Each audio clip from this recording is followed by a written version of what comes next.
Salut tout le monde, bienvenue sur laroute.mp3, le podcast où on a compris que la route serait longue mais qu'elle mènerait loin. Je suis super content de vous faire ce podcast aujourd'hui. Vraiment, ça fait super longtemps et c'était une habitude que j'avais perdue de faire des podcasts. Je ne promets pas qu'elle va revenir, je travaille beaucoup en ce moment, donc c'est un petit peu compliqué pour moi de faire des podcasts. En fait, si j'ai le choix entre faire du montage pour ma chaîne ou faire un podcast, souvent je préférais faire du montage pour ma chaîne. Même si, bon, là, aujourd'hui, j'ai décidé de me faire ce petit plaisir, en fait, pour faire un peu une pause dans mon travail, etc., pour prendre un peu de temps pour, au final, réfléchir à ma vie, parce que c'est ça aussi, ce podcast. Vu que je parle pendant 1 heure, et je parle en improvisation, et ben, je vais penser à des trucs auxquels j'aurais pas pensé si j'avais pas fait ce travail. Donc voilà, je suis très content de vous faire ce podcast aujourd'hui, de reparler avec vous après quasiment 1 mois d'absence. Et oui, ça veut dire que Vosges FM a pris de l'avance sur nous. Alors, qu'on soit clair, on est toujours devant Vosges FM en matière de nombre d'épisodes, mais ça se rapproche dangereusement, il va vraiment falloir garder le rythme. Pour éviter de se faire doubler, ce serait vraiment la honte, un podcast qui commence 1 an après le nôtre et qui nous double. Alors les amis, si vous voulez donner de la force, n'hésitez pas à booster le podcast. Je ne sais pas si je suis lisible au boost, en tout cas vous pouvez liker. Les amis, vous avez dû remarquer quelque chose en ouvrant ce podcast, dans les premières secondes, c'est la qualité du son. Avant, je m'enregistrais sur JBL Quantum. Bon micro, je ne dis pas le contraire. Mais pas bon micro pour tourner des podcasts, ni des vidéos. Bon micro si vous faites à la limite du Twitch. Bref, c'était mon anniversaire il n'y a pas longtemps. Et j'ai reçu un micro Woodbrass Bird UM1 de la part de mon papa. Et quelle beauté les amis, quelle beauté. Merveilleux. Du bon micro quoi. Vraiment, quand on le touche, on sent la qualité. On sent la qualité partout en fait. Dans tous les aspects du micro, il y a de la qualité. Et écoutez-moi ce son. Écoutez-moi ce son. C'est trop bien. Ça me fait super plaisir. Ça va permettre de vraiment step up à la fois dans les podcasts, mais aussi dans mes vidéos que je tourne. Voilà, vu que je vous dis, je suis à 3 shorts par semaine en ce moment et on va essayer de le faire durer. Je vous parlerai un peu de tout ça tout à l'heure, de comment je vais faire pour faire 3 shorts par semaine avec les cours à côté, avec le fait d'aller à la salle, avec le fait d'aller à la boxe, avec le fait de faire un podcast. Donc voilà, avec tout ça, tout en maintenant une vie sociale, etc., en continuant de voir les gens que j'apprécie, etc. On en parlera un peu tout à l'heure. Mais voilà, c'était juste pour vous dire, le podcast revient. Je ne peux pas vous promettre qu'il sera là toutes les semaines, mais il sera là le plus souvent possible. Voilà. Donc, vous n'êtes pas sans savoir qu'il y a peu longtemps, c'était les vacances. Les vacances donc d'octobre-novembre, les vacances d'Halloween, qui sont des vacances vraiment atypiques dans la mesure où elles viennent très peu de temps après la rentrée. Et j'espère que vous avez passé de bonnes vacances. Ceux qui étaient en vacances au moment où il y avait ces vacances, je dis n'importe quoi, vraiment je suis en...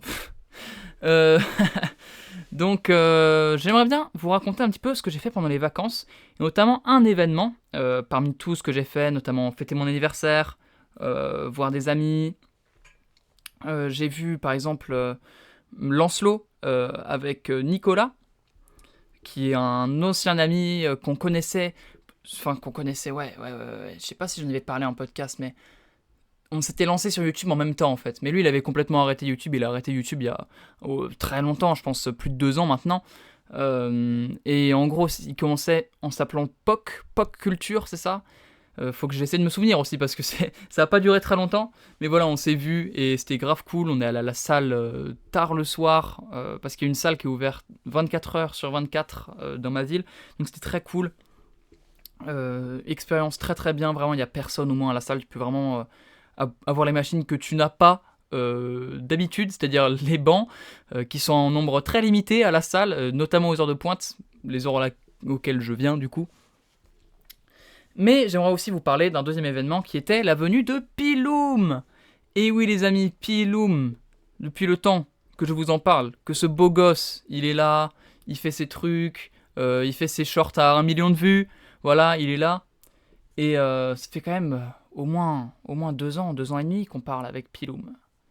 Au moins, je pense. Je crois qu'on a commencé YouTube quasiment ensemble aussi. Lui il a percé, moi non. Voilà, lui il a percé, moi non. GG à lui, vraiment GG à lui. Et on s'est vu, voilà, il est venu dans ma ville et on a passé une bonne journée en fait. C'était même pas une après-midi, c'était vraiment une bonne journée ensemble. On est allé manger au tacos, on a joué au foot, on est allé au City pour jouer au foot et pour faire du street. Il s'est pris une gamelle.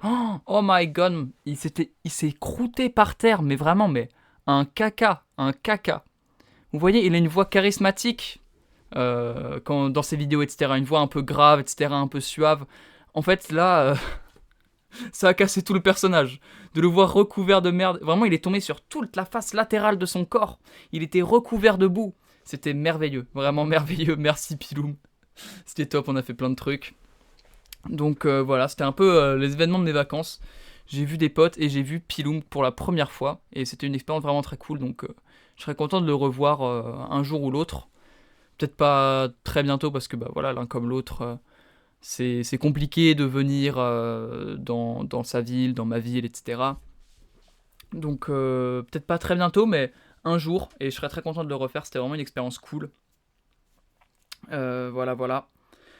Aussi, un truc beaucoup plus récent, mais qui m'a pas mal marqué, c'est la sortie du nouvel album d'Orelsan. Alors, pourquoi je vous en parle sur un podcast dev perso ? Eh bien parce que j'ai retenu une punchline dans tout l'album. J'ai écouté l'album en entier, etc. Il y a beaucoup de sons qui sont très bien, il y a aussi des sons qui me plaisent pas du tout. L'album est assez hétérogène, mais comme pas mal d'albums d'Orelsan, en vrai de vrai, vous regardez les albums d'Orelsan, c'est extrêmement hétérogène, je trouve, dans le niveau, au niveau même du niveau du texte, niveau du flow, c'est vraiment très très hétérogène, je trouve. Mais il y a des sons qui sont vraiment très bien, notamment le dernier qui s'appelle Yoroi, qui est aussi le nom de son film, qui, je trouve, on dirait un opening de Hajime no Ippo dans la composition en fait. Ça débute un peu lentement, vous voyez, un peu mystique, mais guitare électrique, tu vois, mais un peu mystique. Et là, à un moment, il y a un gros drop, ça dit deviens meilleur. Et hop, gros drop, et là, t'as un peu comme l'entre-deux refrains, tu sais, dans les mangas, ça fait. C'est un truc un peu plus. Je sais pas comment expliquer ça, je suis pas musicien, mais tu sais, ce moment du couplet où c'est plus posé et tu sais que ça va revenir à fond. Et quand ça revient à fond, mon pote, pas les émotions. Mais donc, oui, j'ai retenu une punchline qui n'est pas de ce morceau-là, mais qui est du feat avec SDM. Je ne sais plus de comment il s'appelle, mais c'est un très bon morceau. Pareil, qui fait partie du coup du top de l'album, je pense, dans lequel il dit une phrase que j'aimerais vous rapporter, les amis, parce que je pense qu'on peut beaucoup gamberger là-dessus. La phrase, c'est normal que tu penses être fort si tu t'entraînes avec des brels. Plus ou moins, en gros. Je vous le dis de tête comme ça, mais c'est en gros normal que tu penses être fort si tu t'entraînes avec des brels. Qu'est-ce qu'on retient de cette phrase, les amis ? C'est que, de 1, elle est extrêmement réelle. C'est-à-dire que je vois plein de gens, que ce soit là, en l'occurrence, on peut l'interpréter dans plein de domaines, notamment le sport. Tu vois, moi je vois à la boxe des mecs qui pensent être trop chauds à la boxe, qui pensent être des machines, alors qu'en vrai, ils sont juste dans les nouveaux, tu vois. Notre cours de boxe, il est divisé entre deux types de personnes, entre guillemets. Il y a les nouveaux et les anciens. Donc les nouveaux, ceux pour qui c'est leur première année. Et les anciens, c'est ceux qui ont déjà fait plus d'1 an. Et en fait, les anciens ne boxent pas avec les nouveaux, pour que les nouveaux aient le temps de développer vraiment leur technique, pour ensuite rentrer dans le jeu un peu des anciens l'année suivante et pouvoir commencer à voir des trucs toujours très basiques, mais quand même qui sortent juste du fait de faire un coup. En fait, t'as 1 an dans ton apprentissage de la boxe dans mon club qui est réservé au fait d'apprendre à bien faire tes coups. Et il y a plein de gens que je vois qui pensent être trop forts parce qu'ils sont en débutant, tu vois, ils sont en débutant et ils sont plutôt bons. Mais normal, t'es pas dans le bon environnement. Ton environnement ne te pousse pas à l'évolution. Vous voyez, on va venir à la théorie de l'évolution. Mais vraiment, ça marche un peu comme ça, mais à l'échelle macroscopique. C'est-à-dire, l'évolution, ça se fait sur l'échelle des millions et des millions d'années, vous voyez. Mais au sein même d'une vie, tu évolues. Et l'évolution, elle est poussée par ton environnement. Comme tout, en fait, dans la vie. L'évolution est poussée par ton environnement. Mais n'importe quelle évolution. Que ce soit l'évolution d'un être vivant du stade de quand c'était un poisson au stade où c'est devenu un mammifère, c'est poussé par l'environnement, que ce soit du stade où la personne elle est nulle à la boxe au stade où la personne elle est très forte à la boxe, et bah c'est aussi par pression de son environnement. Je sais pas si vous voyez ce que je veux dire. Je pense ne pas m'exprimer très bien, mais je pense que vous captez aussi. Si vous traînez un peu dans la sphère dev perso, je pense que vous voyez ce que je veux dire. Et donc, ce qu'elle nous dit cette phrase, ça ressemble un peu à une phrase que j'avais entendue à l'ancienne, qui était si tu es la personne la plus intelligente de la pièce, c'est que tu es pas dans la bonne pièce. Et je vous laisse un peu gamberger sur cette phrase, parce que ce qu'elle veut dire, c'est vraiment ça. C'est si ton environnement ne te pousse pas à aller plus fort, à devenir meilleur, alors tu n'es pas dans le bon environnement. Et c'est exactement ce que transmet cette phrase. Tu penses être fort, tu penses être le meilleur, tu développes de l'ego, tu commences à te sentir comme le roi du monde, alors que la seule raison pour laquelle t'es fort, c'est parce que tu traînes que avec des gens qui puent la merde. Mais pas forcément qui puent la merde en tant qu'être humain, mais genre on va dire tu veux être youtubeur et tu ne traînes qu'avec des youtubeurs médiocres. Attention, pas mauvais, pas etc. Médiocres, tu vois, genre moyen quoi. Tu traînes qu'avec des youtubeurs qui sont pas terribles. Et ben en fait tu ne progresses pas. En tout cas pas grâce à eux. Tu vois, vous n'évoluez pas ensemble en vous poussant vers le haut, parce que tu ne traînes qu'avec des gens qui ne te poussent pas à être meilleur, et tu vas être le meilleur de ces gens-là, mais si t'es le meilleur des nuls, bah tu restes un nul en fait. Si tu es le meilleur des nuls, tu restes un nul. Si tu penses être le meilleur à la boxe, être capable de prendre n'importe qui, être capable de devenir champion olympique, il y a de fortes chances que ce soit simplement parce que dans ton club, il n'y a pas un mec qui est vraiment fort, un mec qui a vraiment gagné des ceintures. Dans mon club, il y a eu, à l'ancienne, alors je l'ai jamais connu, mais je connais des gens qui l'ont connu, il y a eu un coach qui lui pour le coup avait eu des ceintures de champion de France, et qui était vraiment chaud. Et je vois la différence dans le club entre ceux qui ont connu ce coach et ceux qui ne l'ont pas connu.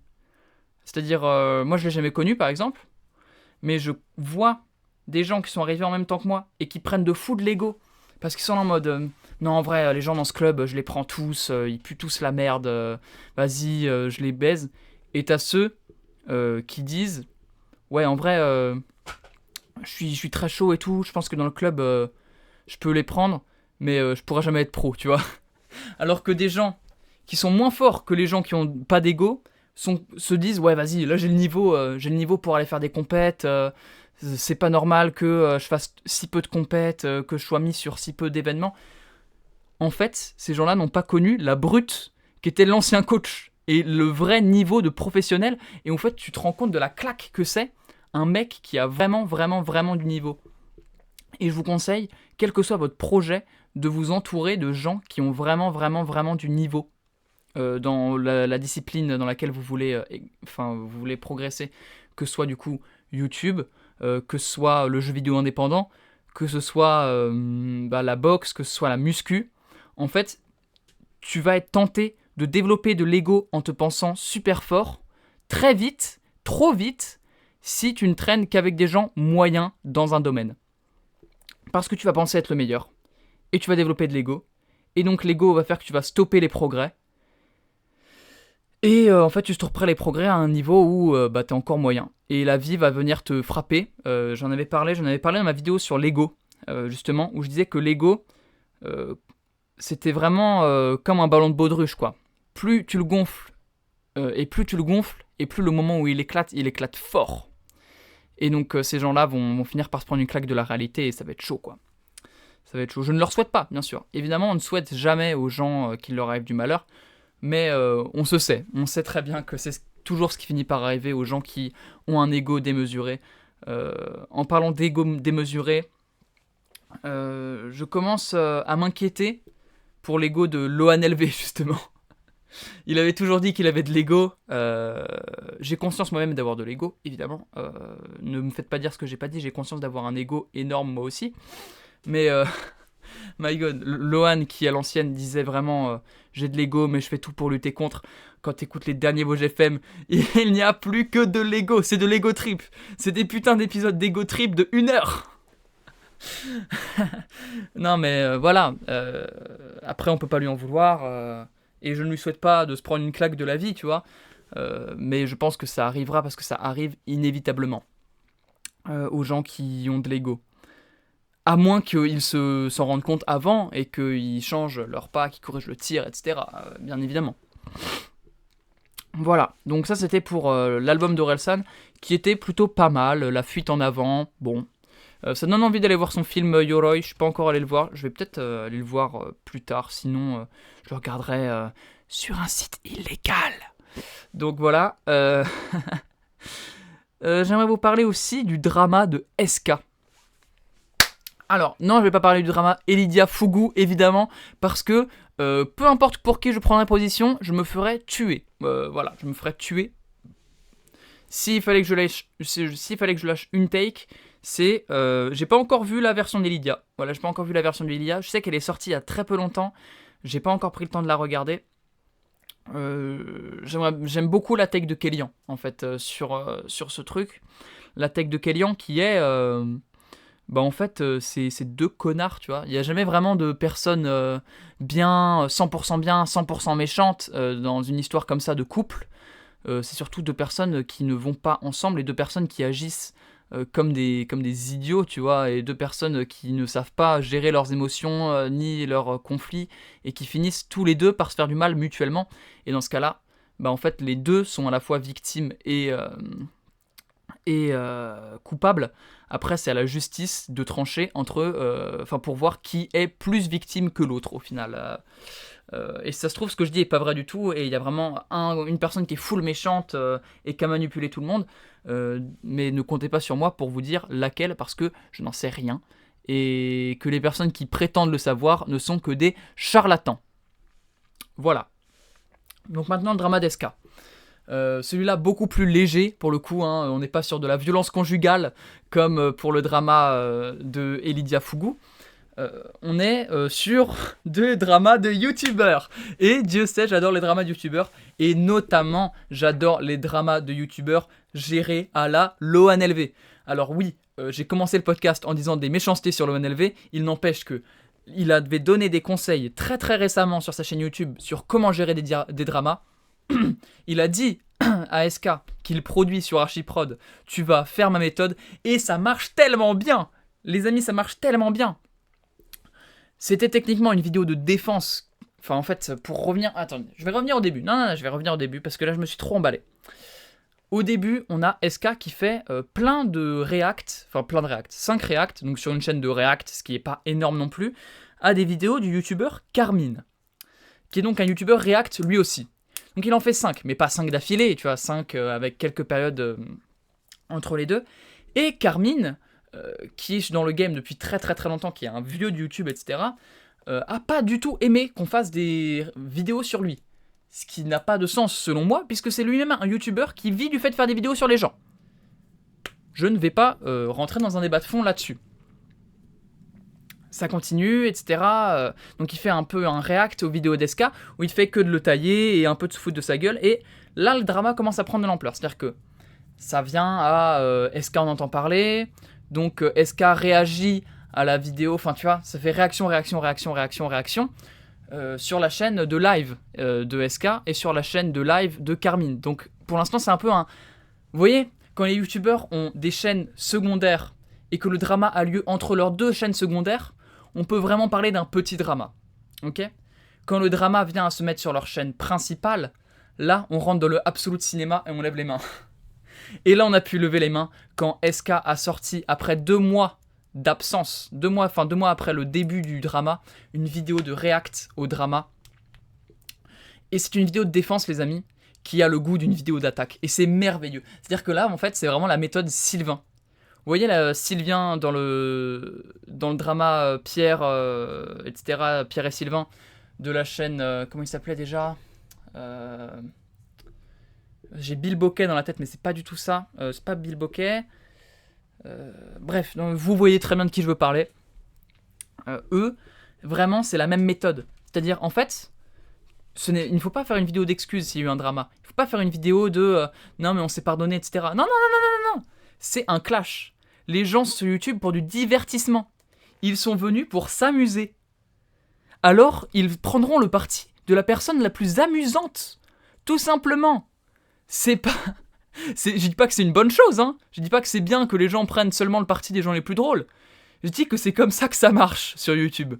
Quand il n'y a rien de grave, évidemment, quand c'est un drama entre youtubeurs, qu'il n'y a pas d'histoire de violence, d'agression, etc. Non, quand on est sur un drama entre youtubeurs, les gens prendront le parti du youtubeur le plus drôle. Sylvain, il fait une vidéo de 2 heures sur Pierre qui est à mourir de rire. Pierre, il fait du second degré, pas drôle, le comte de Monte Cristo, trop nul, personne rigole. Tout le monde a le sourire vers le bas, ok ? Et SK a sorti une vidéo légendaire. Vu que Carmine avait fait un son sur SK, mais qui était full IA, SK qui pour le coup lui fait vraiment du son, a sorti un son excellent et très très très très bien fait, en fait, vraiment du bon son sur Carmine. Et vraiment, mais qu'est-ce qu'on adore les dramas comme ça, en fait. Qu'est-ce qu'on adore. C'est-à-dire qu'il n'y a pas de méchanceté. À la fin de chaque live, on peut voir les Carmine et SK en train de s'appeler et de se dire mais non mais t'inquiète, t'es un bon, etc. Tu vois, il n'y a aucune animosité, c'est vraiment juste du pur contenu et j'aime YouTube dans ces moments-là. J'aime YouTube quand il y a du respect entre les gens, qu'il y a de la taquinerie, qu'il y a ces genres de trucs, et pas quand il y a des dramas entre deux streamers Valo que je suivais de loin mais qui m'intéressaient pas spécialement, et là j'apprends que ça se tapait sur la gueule. Ça c'est beaucoup moins bien, les amis. Beaucoup moins bien. Donc voilà. Maintenant, j'aimerais vous parler d'un truc beaucoup plus personnel. Beaucoup plus personnel, voilà. Maintenant qu'on en a fini avec le drama SK, la plupart des gens sont partis. On va pouvoir rester entre les vieux de la vieille de la route. Il n'y a pas longtemps, j'ai un copain très très proche, qui s'est séparé de sa copine. C'était pas facile du tout pour lui, comme pour sa copine, évidemment, parce qu'en gros, il l'a quitté en l'aimant encore. Le truc, c'était qu'il était dans une relation qu'on peut qualifier sans aucun mal de toxique. Alors, les amis, moi, je suis pas venu vous faire un tuto comment gérer une relation toxique, parce que je pense pas pouvoir vous conseiller là-dessus. Enfin, évidemment, si, en fait, il y a un conseil, c'est quitter la personne et entourez-vous bien. Et ayez des projets, etc. Et faites en sorte de gérer votre santé mentale vous-même pour vous défaire de la personne. Et donc pour ça, faites du sport, mangez bien, faites vos bonnes habitudes, voilà, ayez vos projets et entourez-vous de meilleures personnes que la personne toxique. Mais ça, c'est des conseils de base, tu vois, et je suis pas venu pour vous parler de ça. Je suis venu vous parler de comment gérer un pote que vous ne voulez pas abandonner. Parce que dans 99% des cas, quand un de vos gars vous rejette et qu'il est là en mode « je n'ai pas besoin de ton aide, je ne veux pas de ton aide », alors qu'il est clairement en situation de détresse émotionnelle, dans pas mal de cas, je vous dirais « mais il ne veut pas de votre aide », en fait, laissez-le. Et ça finira bien par casser de toute façon avec sa meuf, et dans ces moments-là, vous serez là pour lui. Mais là, on va parler d'un gars, vraiment, vous ne pouvez pas le lâcher. Vous pouvez pas juste dire « bon bah tant pis, démerde-toi, tu veux pas de mon aide, on se reverra quand ça ira mieux », tu vois. Un gars que vous pouvez pas lâcher comme ça, comment gérer la situation pour faire en sorte qu'il aille mieux, parce que n'oubliez pas, vous voulez que vos amis aillent bien, en fait. Si il y a des gens dans votre entourage, ou s'ils ne vont pas bien, ça ne vous embête pas, ne les qualifiez pas de vos amis. Ce ne sont pas vos amis, ce sont vos potes.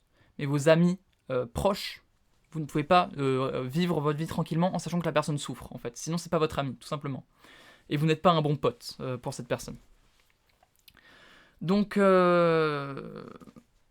première étape, je vous dirais, c'est d'être présent pour la personne. Parce que, en fait, quand la personne elle va être dans une relation toxique, la raison pour laquelle elle va rester dans la relation, c'est la peur d'être seule. En grande majorité des cas, ça va être ça. C'est la personne a peur d'être seule.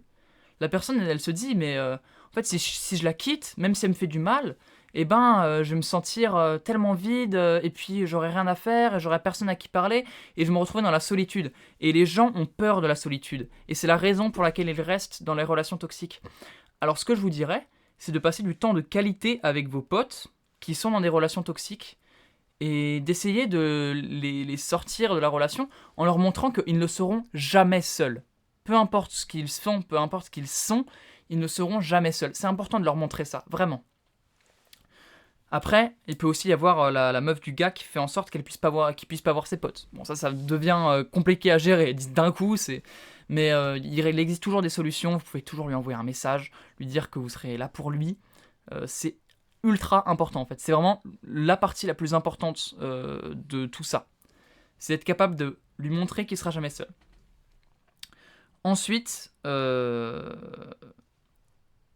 falloir lui montrer, lui enlever les œillères. En fait, je sais pas comment le dire autrement. C'est quand votre pote il va être dans une relation toxique, il va avoir des œillères, il va se protéger en fait, et donc il va pas vouloir voir le mal dans la personne avec laquelle il est, parce que sinon ça le forcera à sortir de son confort et ça le forcera à devoir la quitter. Et à nouveau, on le rappelle, il a pas envie de la quitter, tu vois, parce que déjà forcément il est en dépendance affective, etc. Donc il a pas envie de la quitter. Il faut lui montrer toutes les incohérences en fait dans son couple, le fait qu'à la fois il l'aime mais à la fois il la fait souffrir, que quand on aime quelqu'un, ça arrive qu'on fasse souffrir les gens qu'on aime, mais pas à répétition comme ça, que, comme dirait Ziak, les erreurs ça existe, mais 2 fois, 3 fois ça ressemble à un choix. Et lui montrer des trucs comme ça et lui ouvrir les yeux pour qu'il se rende compte de la gravité de la situation et d'à quel point ça peut empirer. Et ensuite, vous faites ça à répétition, en fait, vous répétez ça jusqu'à ce que ça marche, jusqu'à ce que ça l'atteigne, jusqu'à ce que ça parvienne à ses oreilles, qu'il arrive à comprendre la situation. Et puis, ensuite, la personne, éventuellement, va se séparer de la personne toxique. Donc, votre pote va se séparer de la personne toxique. Et là, les amis, c'est le moment crucial. Là, c'est le moment critique. C'est là où tout se joue, en fait. Maintenant, il va falloir honorer vos promesses, tout simplement. Vous lui aviez dit que vous seriez là pour lui quoi qu'il arrive. Soyez là pour lui quoi qu'il arrive. Là, je vous parle très sérieusement. C'est-à-dire, vous avez dit à votre pote, en gros, vous l'avez pas dit comme ça, tu vois, mais c'était fortement sous-entendu, c'était, si tu quittes ta meuf, tu ne seras pas seul. Il ne faut pas qu'il soit seul. Il ne faut pas qu'il soit seul. Sinon, déjà, il va se sentir trahi, et il va se sentir seul. Et quand il va se sentir seul, qu'est-ce qui va se passer ? Soit il va aller revoir la personne toxique, ce qu'on ne veut pas, évidemment, parce que la personne toxique, elle aura senti que son grip, un peu, tu vois, son influence émotionnelle, elle se sera... elle aura pas été optimale, et donc elle va se dire, ok, non, là, faut vraiment que je resserre le grip, et là, elle va l'attraper par les couilles, et il pourra plus jamais s'en séparer. Ou alors, il va se faire du mal, tu vois, genre il va être tout seul, il aura plus sa meuf, il aura plus de repères, et vous n'aurez pas été là pour lui, il va se faire du mal. Donc soyez là pour lui, c'est le moment crucial. Si vous aviez des trucs de prévu, vous les annulez. Vous aviez un voyage de prévu, vous annulez. Vous aviez des projets sur lesquels taffer, vous annulez. Vous aviez des potes à voir, vous annulez. Vous allez voir votre pote. Vous devez être là pour lui. Vous devez vous faire honneur, en fait. Vous voulez faire honneur à vos promesses. N'ayez qu'une parole. On en a déjà parlé dans un ancien podcast. N'ayez qu'une parole. Voilà, donc ça c'est très important. Mais bon, être là pour lui, c'est bien. Mais qu'est-ce que tu fais du coup ? Parce que oui, voilà, t'es là, t'es à côté de lui, tu fais quoi maintenant ? C'est bien, hein. Bravo, t'es déjà allé le voir, c'est bien, mais on fait quoi ? Ce que je conseillerais, ce serait vraiment de lui faire comprendre que c'était une excellente décision en fait. Parce que c'est le cas. Se séparer d'une personne toxique, c'est une excellente décision, les amis. Se séparer d'une personne toxique, c'est une décision très courageuse. C'est sortir de sa zone de confort complètement. C'est complètement sortir de sa zone de confort. Ça fait peur. Ça fait très très peur. Quand la personne elle va quitter sa meuf toxique, ça lui fait très très peur. Et il le fait quand même. Et il faut le féliciter pour son courage.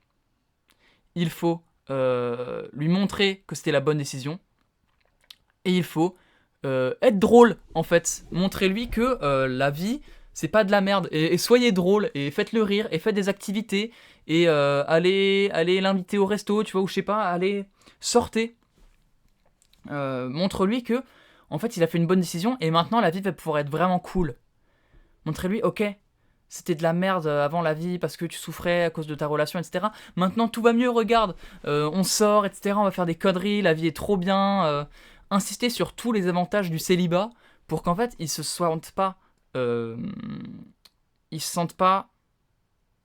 dépourvus d'affection et se sentent pas en mode faut que j'aille revoir ma copine, je vais aller m'excuser de l'avoir quittée, etc. Parce que ça, les amis, c'est une situation de merde.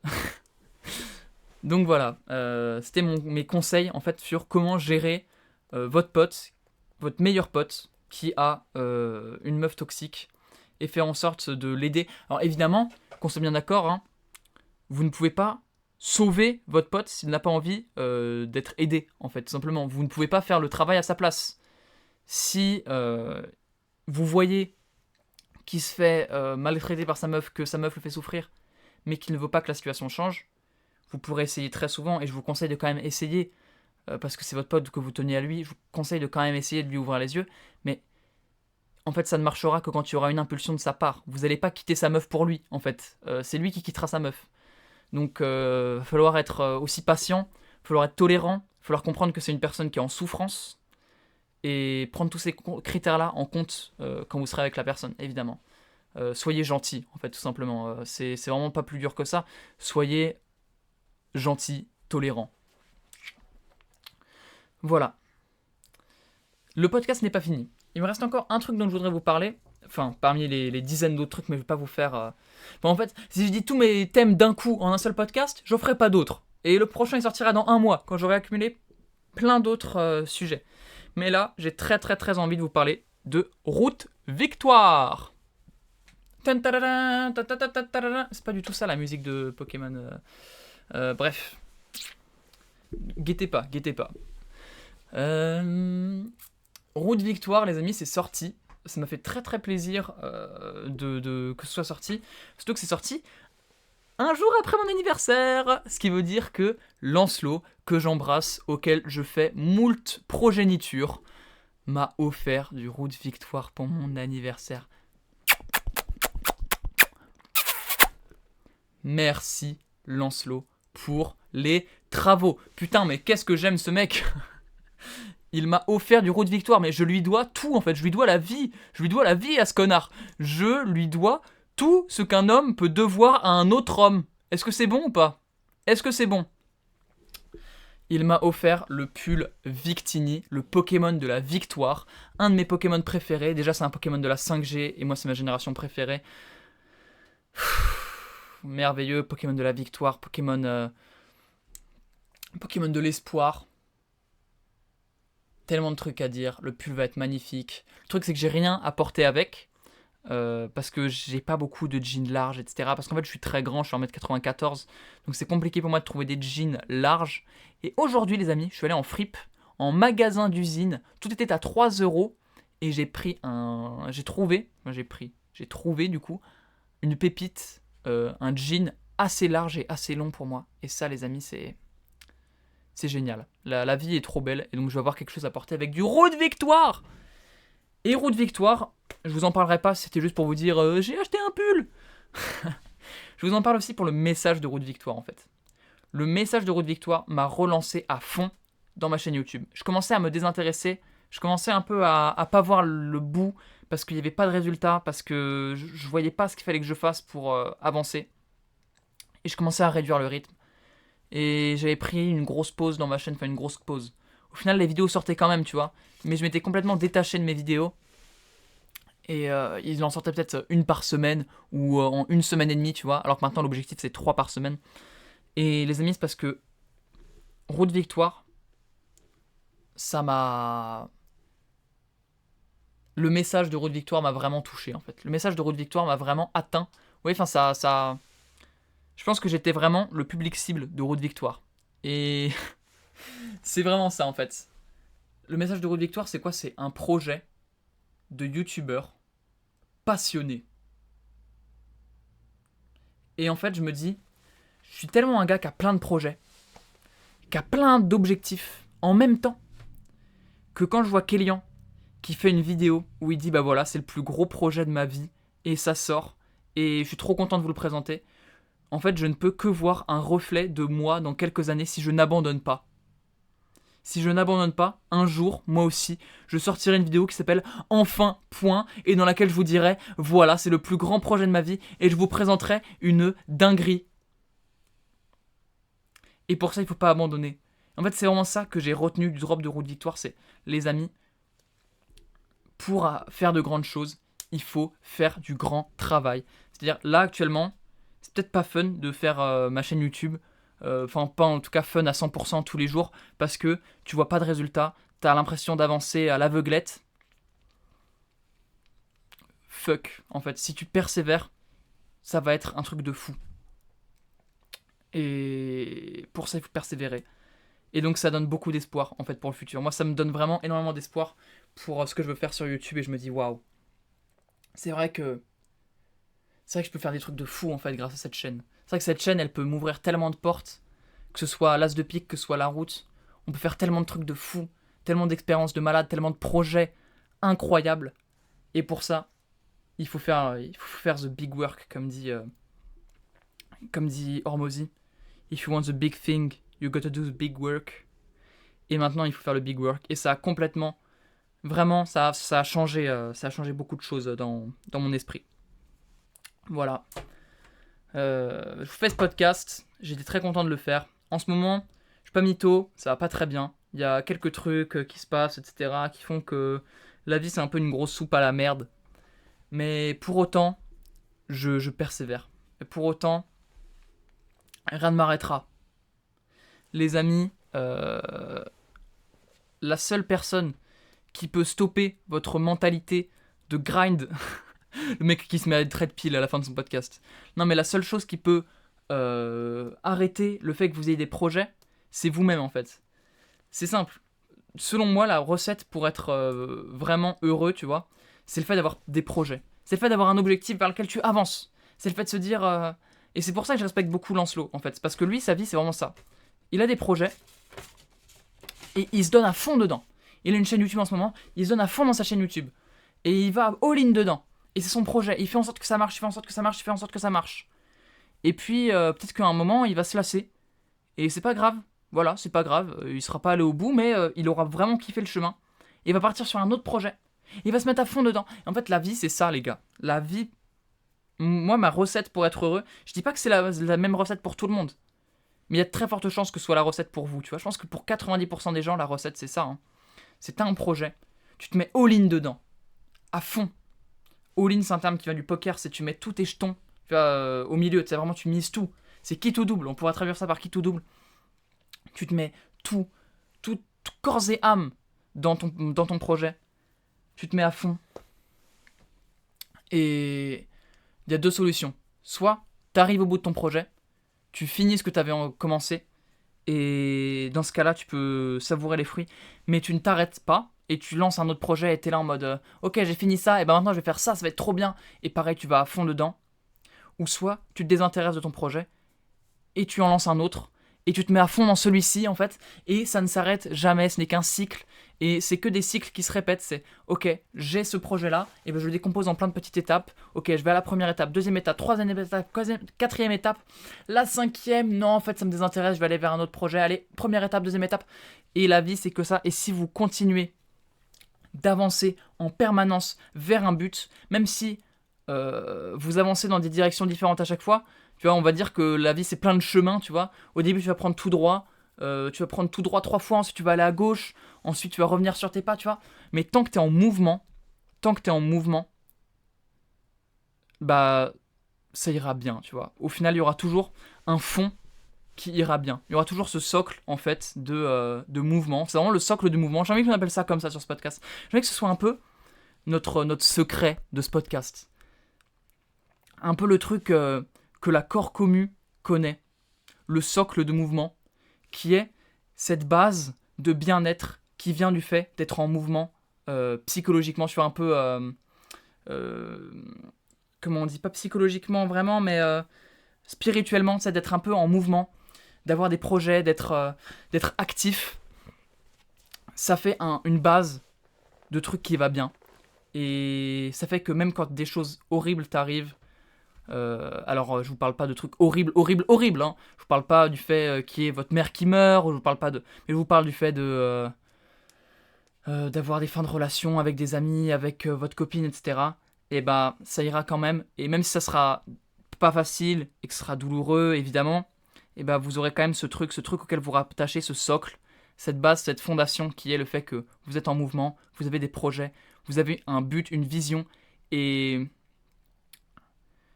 même si des gens vous quittent sur le chemin, et ben vous êtes déjà sur le chemin, et c'est tant mieux, tu vois. Je sais pas si ce que je dis ça a un sens, je sais pas si ça va résonner dans des gens. En tout cas, c'est comme ça que j'ai décidé de vivre ma vie, en mouvement. Peu importe si le mouvement il est différent du jour précédent, l'important c'est de bouger. Et, et j'ai décidé de bouger. Voilà, les amis, c'était La Route.mp3, le podcast. On a compris que la route serait longue, mais qu'elle nous mènerait loin.